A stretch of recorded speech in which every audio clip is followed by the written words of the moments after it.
पुणी तांडव रचिला प्रकृति प्रकृतिर तांडव छारखार होईगला उत्तर पूर्वांचल जलबंदी हो जाइछन्ति 5 लाख रु अधिक लोक। चलित वर्ष मौसुमी कहा पई केमिति केउठी प्रचंड खरारु आश्वस्ति तो आउ केउठी आनिछि दुख। समय पूर्व मौसुमी प्रभाव रे भारतर उत्तर पूर्व राज्य रे गत 4 दिन धरी लगाण वर्षा होछि। वर्षा वित्पात जोगु आसाम, सिक्किम, अरुणाचल प्रदेश, त्रिपुरा और मणिपुर आदि राज्य रे प्राकृतिक दुर्विपाक लागि रहिछि। बीजेपी नेत्री इतिश्री जेना पता मिली नथिबा बेले उत्तर सिक्किम रे घटिछि भूस्खलन। प्रबल वर्षा कारण भूस्खलन और पोल भुशुड़िबा सह तिस्ता नदी रे जलस्तर वृद्धि पाइछि। लाचेन और लाचुंग रे 1000 रु अधिक पर्यटक अटकी रहिछथि। अरुणाचल प्रदेश रे सबुठारु बड़ तांडव रचिछि प्रकृति।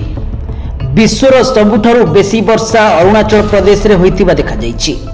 देखंतु एई छातीथरा विजुआल। ए हेउछि अरुणाचल प्रदेश रो अनला जिल्ला रे एक झुलंता पोल।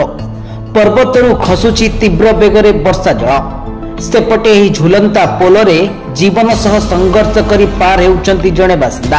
हाथ गोड़ खसिले आउ रक्षा नाही, तथापि जीवन को पानी छड़ाई विपज्जनक भावे पार हेउचंती जणे बासिंदा। भारत, चीन और म्यांमार को लागि रहिछि एही अंचल। गत किछि दिन धरी सारा उत्तर पूर्वांचल रे वर्षा लागि रहिबा जोगु सृष्टि होइछि प्रलयंकारी अवस्था। 22 जिल्ला रे 1254 गाँव रे 5.5 लाख लोक बन्या रे प्रभावित होइछन्ति। घर द्वारा सबुठी पानी। जलबंदी रे थिबा लोकन को सुरक्षित स्थान को उद्धार करा जाउछि। वर्षा सह भूस्खलन पई आसाम रे 11 जनक मृत्यु होइथिबा सूचना मिलिछि। बन्या पई यातायात संपूर्ण एक प्रकार ठप हो जाइछि। पूर्वोत्तर राज्य को मे 29 तारिख रे मौसुमी वायु स्पर्श करिथिला। 4 दिन परे भी मौसुमी वायु सेठारे सक्रिय रहिछि।